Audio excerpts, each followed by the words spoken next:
My daughter-in-law just made the biggest mistake of her life. An hour ago, I received a text message that read, "I borrowed your old ring for the party, Grandma. Hope you don't mind." I replied with a smile, "Have fun, dear." But immediately afterward, I dialed my lawyer, Thomas Grant, and told him, "File a report for the theft of inventory item 847, a 3 million pink diamond ring." An hour later, the police raided that elegant party, where Vanessa was flaunting my ring, believing she had taken a worthless trinket. I'm so glad you're here. If you're watching this video, please like and subscribe to my channel and tell me in the comments where you're listening to my story of from. I want to know how far it's traveled, because this story is going to leave you speechless. My name is Eleanor Whitmore. I am 71 years old, and for the past 10 years, I've been treated like the invisible mother-in-law, the old lady who gets in the way at family gatherings. To Vanessa, I was nothing more than an annoying old woman living in the seaside villa my late husband left me. She joined our family a decade ago when she married my son, Daniel, and from day one, she made me feel like an intruder in my own home.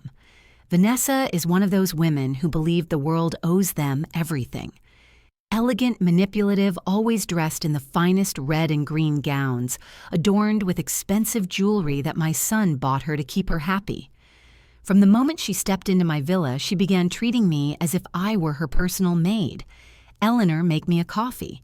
Eleanor, iron my black dress for tonight. Eleanor, don't make noise when you walk. My head hurts." She never addressed me with respect. To her, I was simply the old lady, as if I didn't even have a name. At family dinners, she would talk about me as if I weren't present. "Daniel, your mother should consider moving to a retirement home. This villa is too big for someone her age." And my son, my own son, would just lower his head and mumble, "Mom is fine here, Vanessa." But I knew things were changing. Daniel began to look at me differently, as if I were a burden. Vanessa had slowly poisoned his mind, whispering in his ear that I was too old to care for such a large estate, that they needed the space for their own plans. She had grand dreams to turn my ocean view living room into her personal office, to transform the garden my husband and I had cultivated for 40 years into a modern entertainment area. For years, I endured her humiliations in silence. When guests arrived, Vanessa would introduce me as Daniel's mother, never as the owner of the villa. When she hosted parties, I had to hide in my room because, according to her, old people make others uncomfortable. There were nights I cried in silence, wondering how I had become invisible in the home I built with so much love. What Vanessa never knew, what no one in my family knew, was that my late husband, Mario, left me much more than this villa.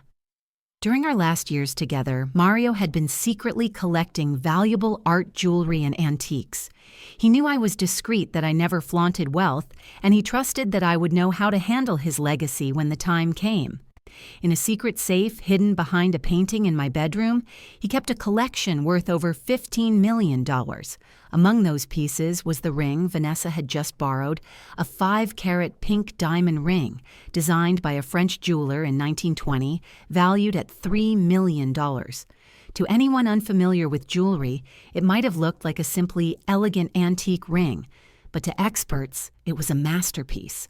Today, Vanessa had an important charity gala, one of those elegant gatherings where business wives display their finest attire and compete to see who has the most impressive jewels. For weeks, I had heard her complain that she didn't have the perfect accessory for her golden dress.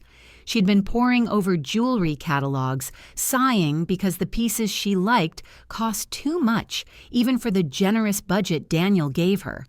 This morning, as I watered the roses by the seawall, I saw her enter my room without permission. It wasn't the first time she had snooped through my things, but this time was different. I watched her open my jewelry box, that small wooden chest where I keep some less valuable pieces, and her eyes landed on the pink diamond ring. She took it, examined it against the light, and I saw that disdainful smile she always wore when she believed she had found something she could use. An hour later, I received that text message. "I borrowed your old ring for the party, Grandma.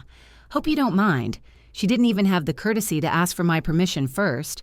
She just took it assuming everything of mine was at her disposal, that I was too old and insignificant to possess anything of real value. When I read that message, something inside me changed.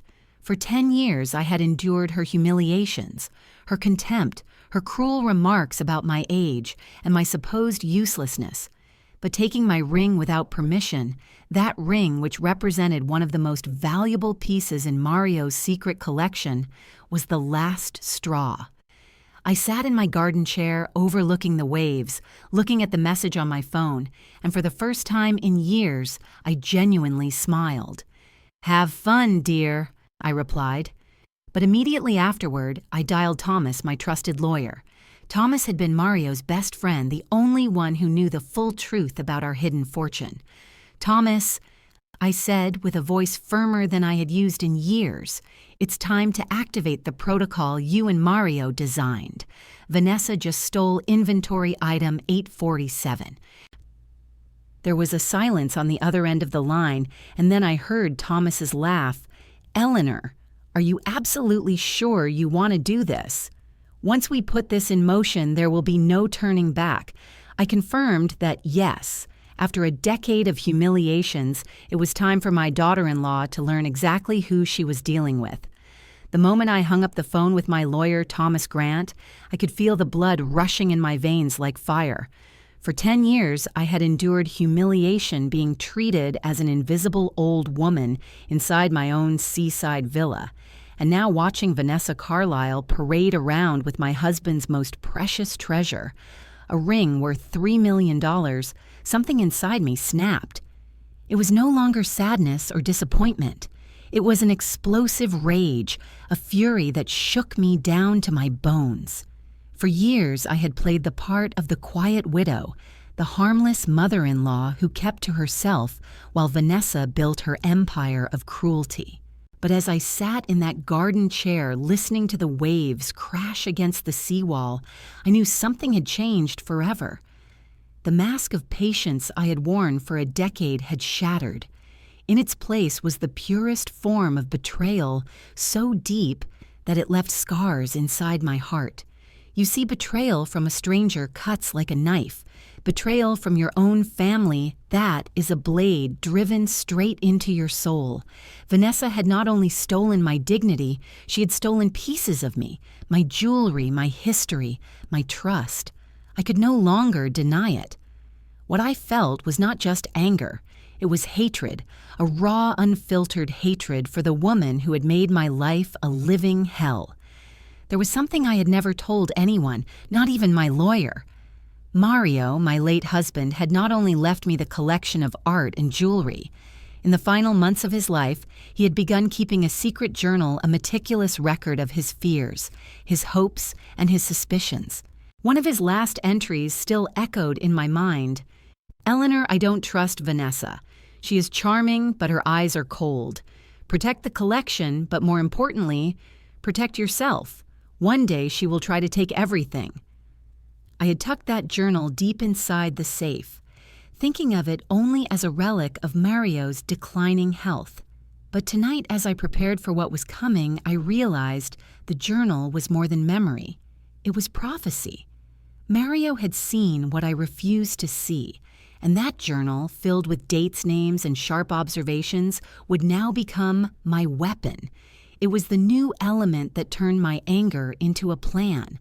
For within those pages were details about conversations, overheard whispers, and coded notes about people Mario suspected were circling our family's fortune. As the sun dipped into the ocean, the villa grew quiet. Daniel had gone with Vanessa to her charity gala. I was alone in the house, surrounded by ghosts of the past. Each room reminded me of Mario's laughter of family dinners of birthdays, when Daniel was still a boy who clung to my hand. Now he clung to Vanessa. The betrayal cut deep, not just because Vanessa had stolen from me, but because my son, my own flesh and blood, had stood by her side. He had watched her humiliate me, call me senile, treat me like a maid, and he had said nothing. Silence is sometimes worse than cruelty. Daniel's silence was a wound I wasn't sure would ever heal. I thought of Christmas 2 years ago.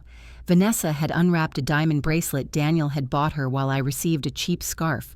She had smiled sweetly and said, "We got you something simple because at your age, you don't need much anymore." That memory now burned in my chest like acid. But tonight was different. Tonight the power had shifted.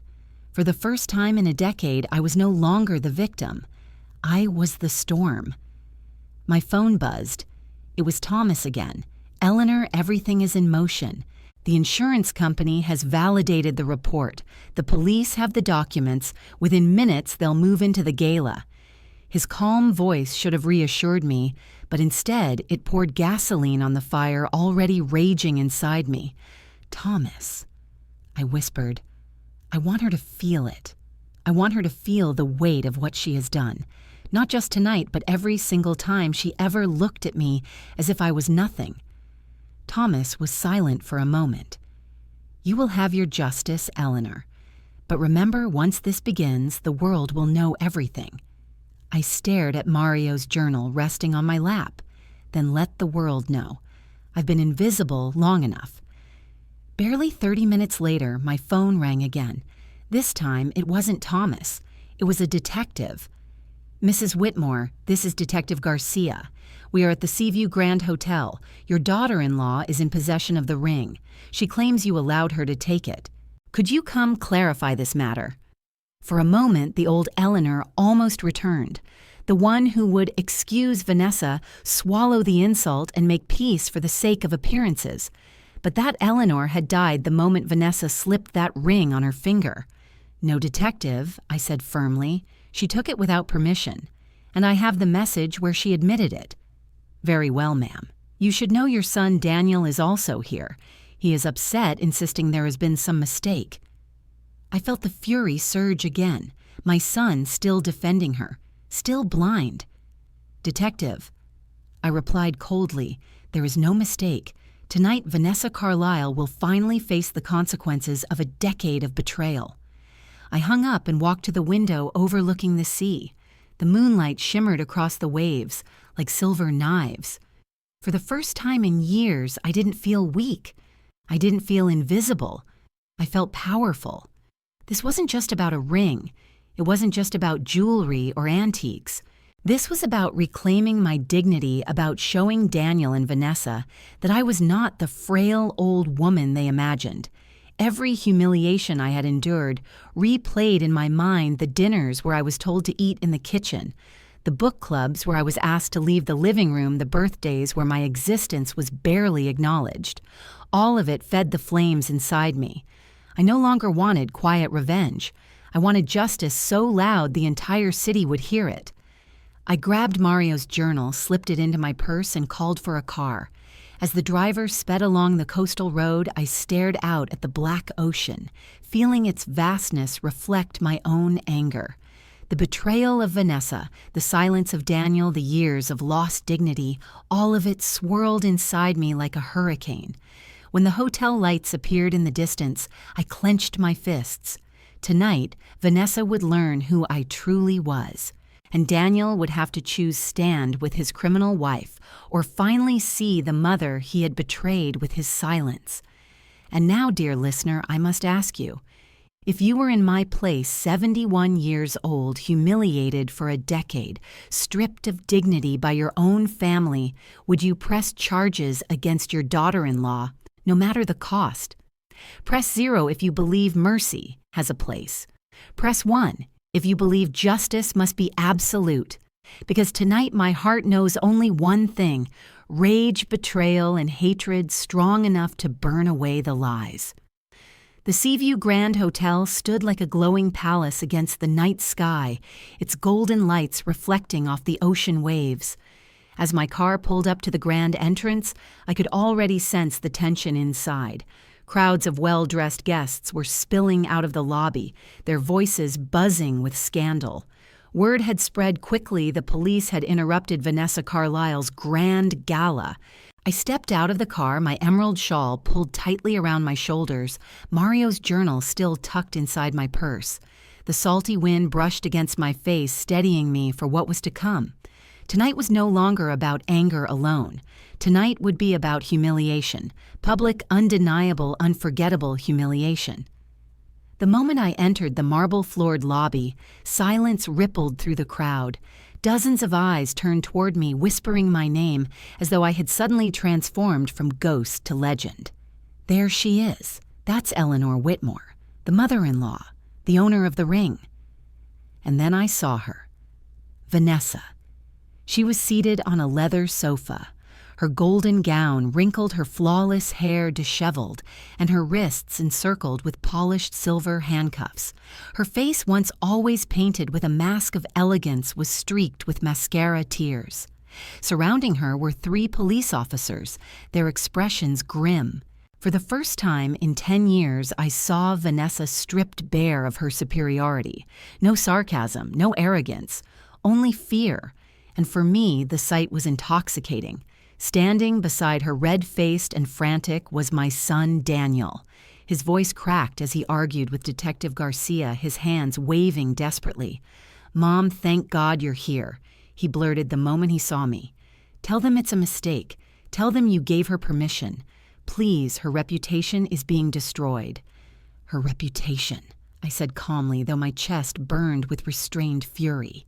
"What about mine, Daniel?" 10 years of being treated like trash in my own home. 10 years of humiliation while you stayed silent. Was that not enough of a reputation ruined? He froze, his lips trembling. Around us, the crowd leaned closer, desperate to hear every word.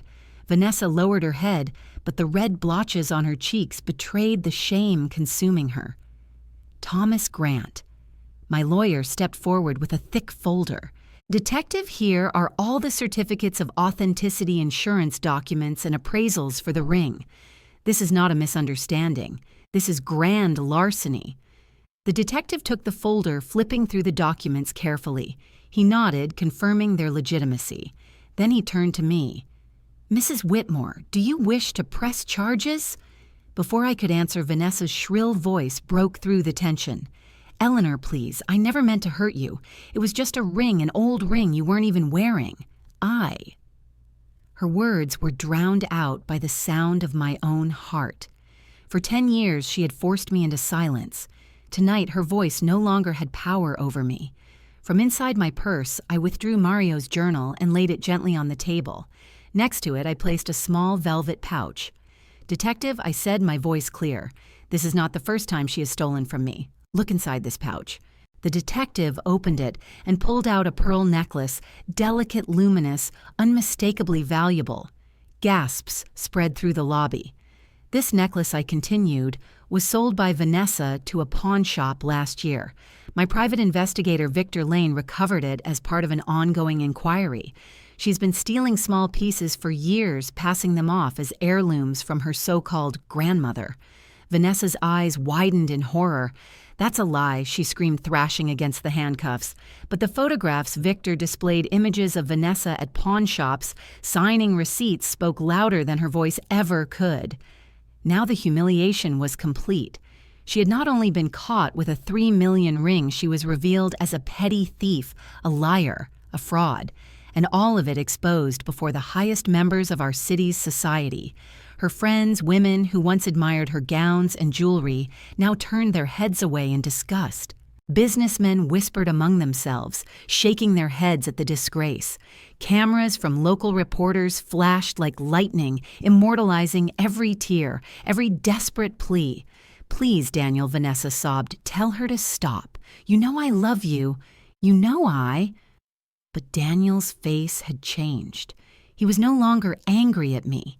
He was staring at her with disbelief, betrayal flooding his features. At last, the truth had shattered the illusion she had built around him. For Vanessa, this was the moment of irreversible collapse.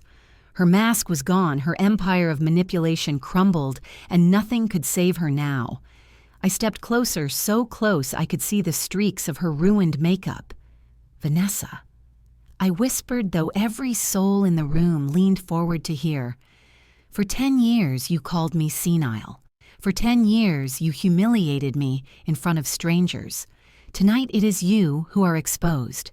Tonight it is you who wear the chains." Her eyes filled with rage and terror all at once, but she had no words left. The officers lifted her from the sofa. The clink of her handcuffs echoed like music to my ears. It was the sound of justice. As Vanessa was escorted through the lobby, heads turned, cameras clicked, and whispers spread like wildfire. I stood tall, my back straight, my chin high. For the first time in a decade, I was not invisible. And in that moment, I felt it, the sharp, undeniable taste of revenge.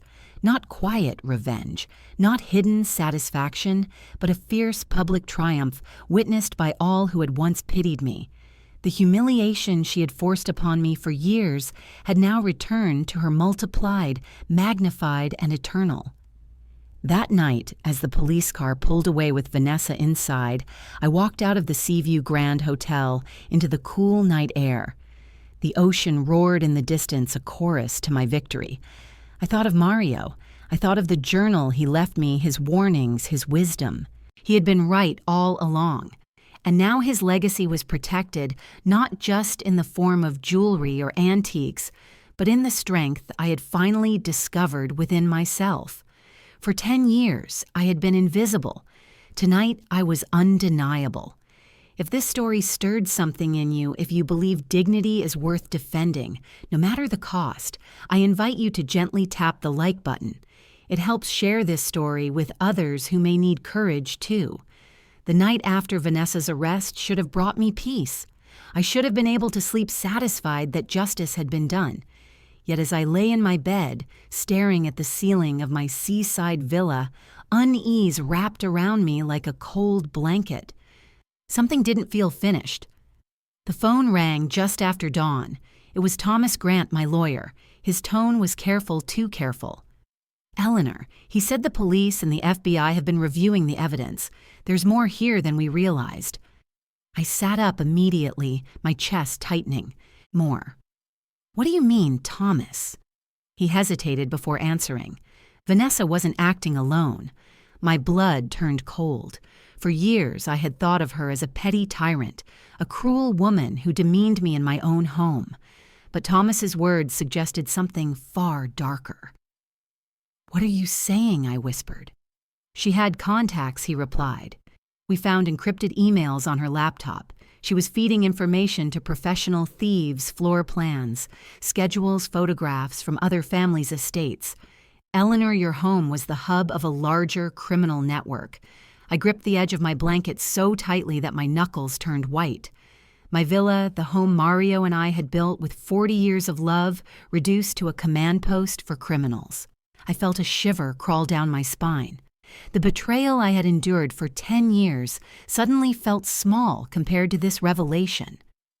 Later that morning, Victor Lane, the private investigator, arrived at my villa carrying a thick file. His face was grave. He laid the folder on the dining table where Mario and I had once shared morning coffee.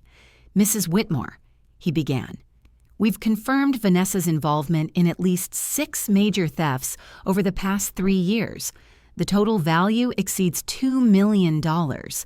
Paintings, sculptures, rare antiques, all stolen after she attended social events where she scouted targets." I opened the folder and saw photographs of artwork. I recognized paintings I had admired at neighbors' homes, sculptures that once stood proudly in the foyers of families I had known for decades. Now they were gone, ripped from their rightful places because of my daughter-in-law's greed. The shock was suffocating. For a moment, I could hardly breathe. My ears rang, my chest ached, and I pressed my hand against the table just to steady myself. Eleanor Victor continued during last night's search of Vanessa's property.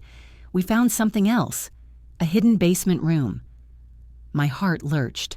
A room, yes, behind a false wall.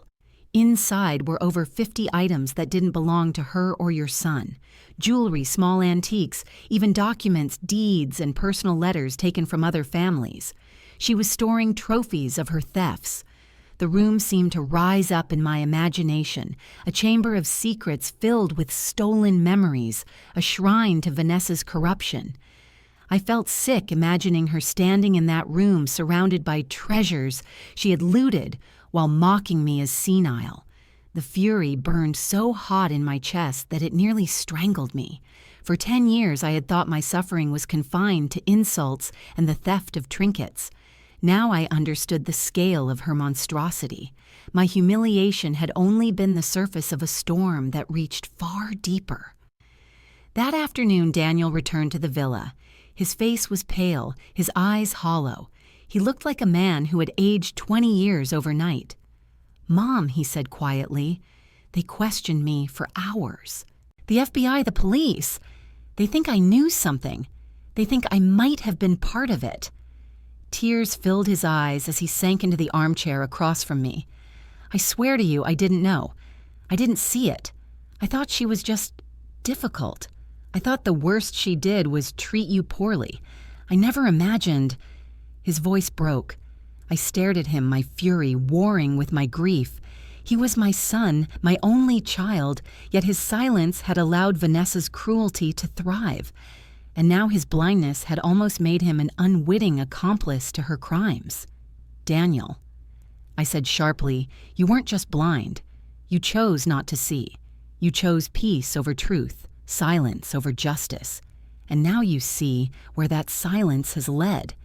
He buried his face in his hands, sobbing. That evening, Detective Garcia called me directly. "Mrs. Whitmore, I wanted you to hear it from me. Vanessa is negotiating with federal authorities. She's offering names, locations, and methods in exchange for a reduced sentence." I clenched the phone, shaking.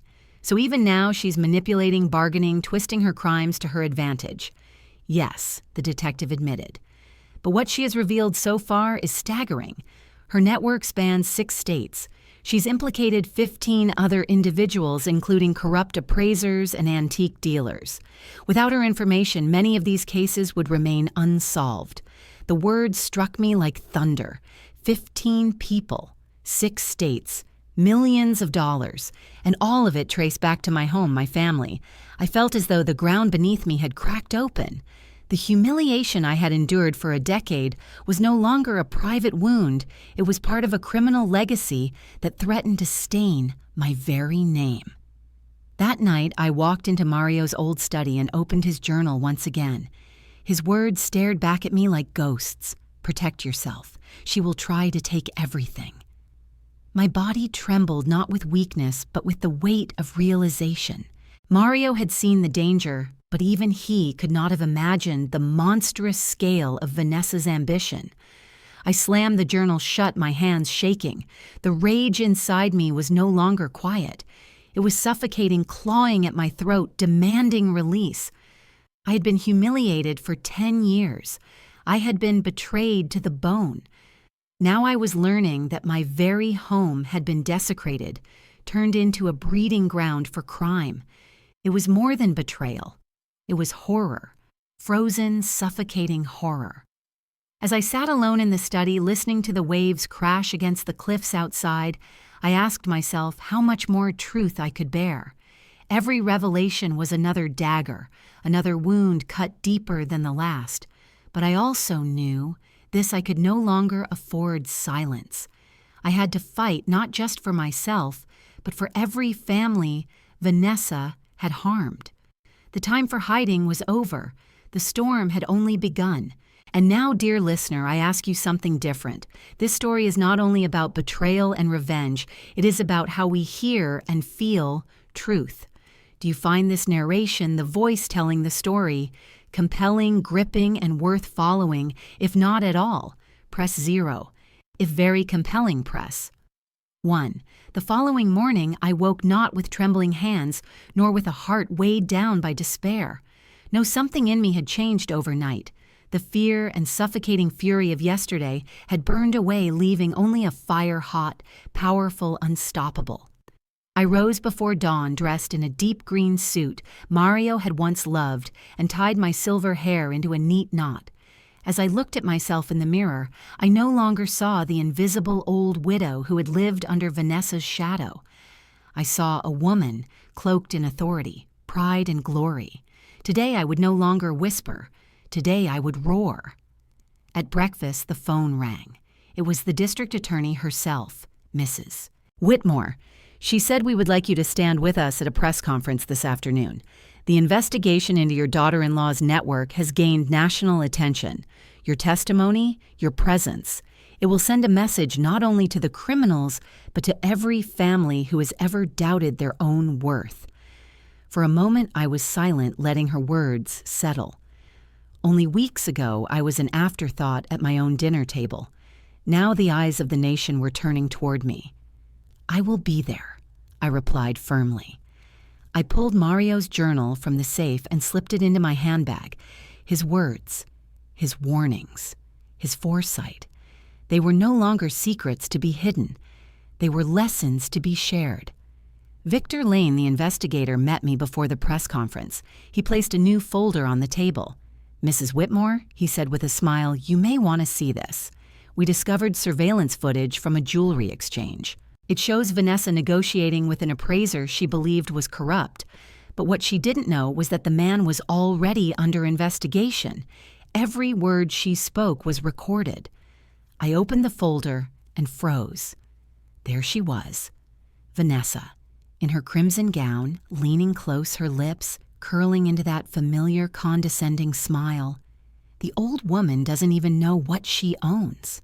Half of it could vanish, and she'd think she misplaced it. The humiliation was still sharp, but now it fueled me.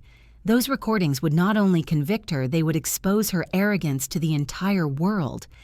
This, I realized, was my new weapon, Vanessa's own voice betraying herself. By afternoon, the courthouse steps were swarming with reporters, cameras, flashing microphones raised like spears. I stood between Thomas, my lawyer, and the district attorney, my back straight, my heart steady. When they introduced me, the crowd hushed. The silence was electric. For a moment, I could hear only the seagulls overhead and the click of cameras resetting their focus. I stepped forward to the podium, Mario's journal in one hand, the folder of evidence in the other. My name is Eleanor Whitmore. I began my voice carrying clear across the plaza. For 10 years, I was humiliated, silenced, and dismissed by my own daughter-in-law. She told me I was useless. She told me I was senile. She made me feel invisible in the home my husband and I built. I held up the folder showing the photographs, the transcripts. But invisibility is an illusion. Today you will hear her voice, not mine, proving exactly who she is. And you will see who I truly am, not a victim, but a woman who refused to be erased. The crowd erupted in applause. Cameras flashed wildly. For the first time, I felt the weight of pride blazing bright as the midday sun. The district attorney played clips from the surveillance video. Vanessa's voice filled the plaza, dripping with contempt. She's too old to keep track. By the time she realizes, I'll already have sold it twice over. Gasps rose from the reporters. One woman in the crowd shouted, "Shame." Another muttered, "How could she?" Each word was a nail in Vanessa's coffin. Each sentence was a revelation that lifted me higher. For 10 years, her words had crushed me. Today, her words crowned me with victory. Among the crowd, I spotted Daniel. His face was pale, his eyes wide tears glistening. For the first time, he saw Vanessa as she truly was. For the first time, he saw me, his mother, as I truly was. When the conference ended, he approached slowly like a child caught between guilt and awe. "Mom," he whispered, I don't deserve to stand beside you." I looked at him, my fury softened by the sight of his shame. "No, Daniel," I said gently. "You do, because now you see, and seeing is the first step toward redemption." He broke down, embracing me in front of everyone. For years, I had craved even a single gesture of respect from him.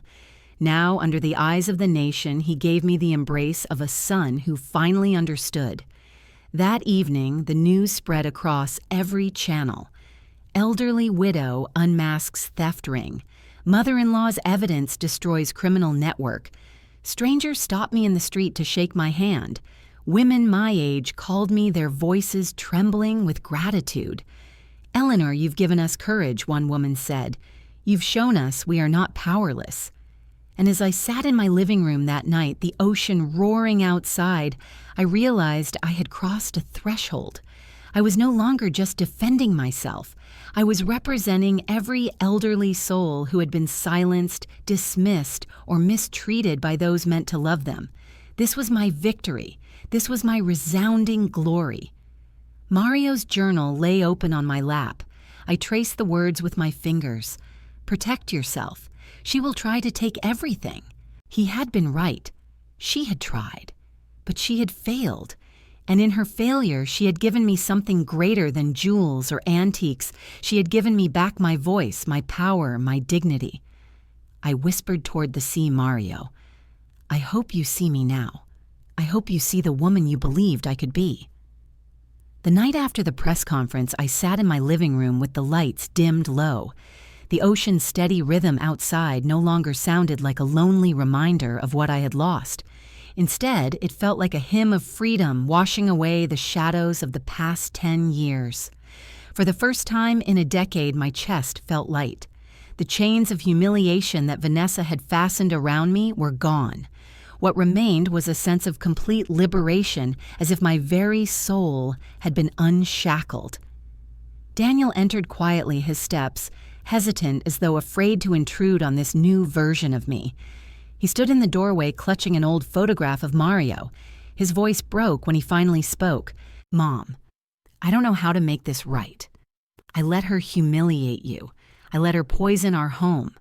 And all that time, I stayed silent. I looked at him, not with anger, but with a softness I hadn't felt in years. My son, my only son, looked like a child again, burdened by guilt that had aged him.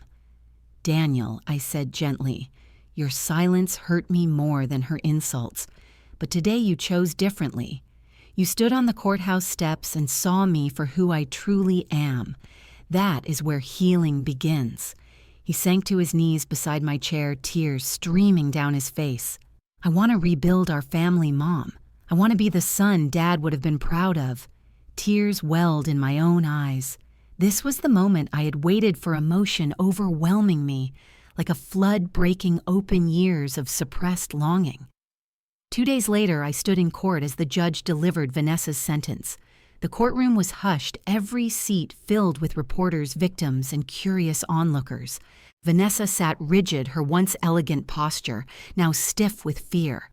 Vanessa Carlisle, the judge declared you are hereby sentenced to 12 years in federal prison for multiple counts of theft, fraud, and conspiracy. The gavel struck. The sound rang out like a bell of deliverance. A sob escaped me, not of sorrow, but of release. 12 years. 12 years in which she would disappear from my life. 12 years in which I could finally breathe freely in my own home. The liberation was so profound that I closed my eyes and whispered, "Thank you, God." After the trial, Thomas approached me with an idea. "Eleanor," he said, "you've become a symbol. What if we use that to help others? What if we start a foundation to protect seniors from financial abuse?" The thought stunned me. Me, a 71-year-old widow who had spent a decade invisible, now had the chance to create something that could protect countless others. "Yes," I said without hesitation. "Let's build it. Let's make sure no one else suffers what I suffered." And so, with the first check written from Mario's secret inheritance, we created the Whitmore Foundation for senior protection. It was more than a legal entity. It was my rebirth, my way of transforming pain into power. Weeks later, Daniel introduced me to someone new, Nicole, a woman in her 40s with warm eyes and a steady presence. She extended her hand with respect, not condescension. "Mrs. Whitmore," she said, "I've heard everything. And I want you to know I admire you. I promise if I become part of your family, it will be to add to its strength, not to tear it apart." Her sincerity touched me deeply. For years, I had lived under the cruelty of a daughter-in-law who despised me. Now here was a woman offering something entirely different: partnership, respect, continuity. Tears pricked my eyes again. It felt as though fate was granting me not only freedom, but a chance to rebuild family on sacred, respectful ground. When we launched the foundation, the room was filled with elderly men and women, many of them trembling with recognition as I told my story. Vanessa thought I was invisible. I told them my voice strong. She thought she could steal my dignity without consequence. But she was wrong. And if any of you feel invisible, if any of you feel powerless, I am here to tell you you are not. The applause that followed shook me to my core. Faces lit with hope, strangers embracing one another, tears streaming freely. I realized then that this was not only my victory, it was theirs too. It was a sacred rebirth, not just of me, but of a community that had long been silenced. That evening, I walked through the villa, touching each piece of furniture Mario and I had chosen together. For years, those walls had echoed with Vanessa's insults, her sharp commands, her disdain. Now they were quiet, peaceful. I paused in the garden where Mario and I had planted roses decades ago. Their fragrance filled the air sweet and pure. I whispered, "Mario, I've come home again." The sense of belonging surged through me. The villa was no longer a place of exile. It was once again my sanctuary. Looking back, I realized that my liberation did not come from Vanessa's arrest alone. It came from reclaiming my dignity, from rebuilding my bond with Daniel, from creating a foundation that would outlive me. I was no longer the old woman silenced at her own table. I was Eleanor Whitmore, mother, widow, survivor, founder. And in that identity, I felt the glory of life renewed. The morning sunlight streamed gently through the windows of my villa, casting golden ribbons across the old wooden floor. I sat at the same kitchen table where Mario and I had shared countless breakfasts, a cup of tea steaming softly before me. For years, that table had been a place of silence, tension, humiliation. Now it was filled with something I had thought I might never feel again, absolute serenity. It amazed me how stillness could feel so powerful. The storm of betrayal, the suffocating rage, the public humiliation, all of it had passed. What remained was calm, a deep well of peace that seemed to radiate from within me. That week, I received an unexpected letter. It was from Vanessa, written in her familiar cursive, though the ink was smudged as though tears had stained the page. "Eleanor, I know I don't deserve forgiveness. I ruined your life, humiliated you, and stole what was not mine. But prison has stripped me of illusions. For the first time, I see clearly. You were never weak. You were never invisible. You were stronger than I ever dared to be. Vanessa." I folded the letter slowly, feeling neither anger nor triumph, only a quiet compassion. For years I had wanted to see her crumble. Now reading her words, I realized something profound. Revenge had never been the true destination. Healing was. And in that realization, I felt the roots of radiant hope taking hold. If Vanessa could recognize even a fragment of truth, then perhaps anyone, no matter how lost, could change. The Whitmore Foundation quickly grew beyond anything I could have imagined. Calls came from across the country, men and women in their 60s, 70s, 80s, each with stories of stolen savings, manipulated wills, or children who saw them as burdens. At our first national conference, I stood on stage before hundreds of families. My heart swelled as I looked into their faces, seeing not just fear, but courage, awakening. "My friends," I said, "my voice, steady our worth, is not determined by age. Our dignity is not negotiable, and our voices are not meant to be silenced." The room erupted in applause, and in that moment, I understood this was my purpose. Mario's secret collection, Vanessa's betrayal. My suffering, all of it, had led me here, to this rebirth, to this mission. Daniel, too, was changing. He worked beside me at the foundation, handling logistics, listening to the stories of the elderly who came to us for help. Watching him was like watching a man rediscover himself. One evening, he joined me on the porch overlooking the sea. "Mom," he said, his voice thick with emotion, "I wasted so many years protecting the wrong person. But now I want to spend the rest of my life protecting the right ones, you and the families who need us." I reached for his hand. tears filling my eyes. For years I had prayed that my son would return to me. Now here he was, humbled, transformed, renewed. It was as though sacred peace had descended on us, both binding mother and son back together. Spring arrived, and with it the roses Mario and I had planted decades ago began to bloom again. For years I had neglected them, too weighed down by Vanessa's presence in the house.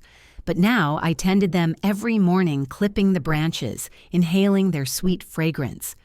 Neighbors often stopped by, remarking how the garden looked more alive than it had in years. And they were right. But it wasn't only the roses that had been reborn, it was me. Each bloom was a reminder. Life continues. Even after betrayal, even after humiliation, beauty can rise again. Looking back, I see my journey not as a tale of wealth or jewelry or legal battles. No, it is a story about something deeper, that dignity cannot be stolen, that silence is not weakness, that even when others treat us as invisible, our worth remains unshaken. To anyone listening, whether you are 70 or 40 or 80, the message is, this: never let anyone convince you that your voice does not matter. Respect is not a gift others give. It is a truth you claim for yourself. On the anniversary of Mario's passing, Daniel, Nicole, and I gathered in the garden. We lit a single candle and placed it on the table where Mario once sat. Dad Daniel whispered we lost our way for a time. But Mom showed us the path back. I think you'd be proud of her. I know I am. The candle's flame flickered gently in the breeze, steady and strong. I closed my eyes, imagining Mario's presence beside me, his hand warm in mine. In that moment, I felt the fullness of everything: grief, love, triumph, peace, all blending into something indescribably beautiful. It was as if the garden itself whispered back, "You are home. You are whole." Now, when I sit by the sea, I no longer dwell on Vanessa's insults or the years of invisibility. I think instead of the foundation of the families we've helped, of the lives we've changed, I think of Daniel's renewed respect, of Nicole's warmth, of the roses blooming once more. I live each day not as a victim of betrayal, but as a witness to rebirth. This is what true peace looks like, not the absence of pain, but the triumph of hope, dignity, and serenity over it. And before I close, I want to thank you, yes, you, for listening to my story.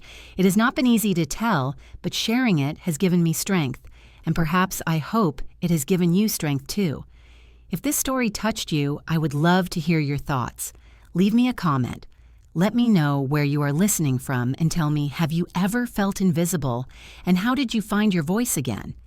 If you want to continue walking this journey with me, please subscribe to the channel, press that like button, and join me for the next story.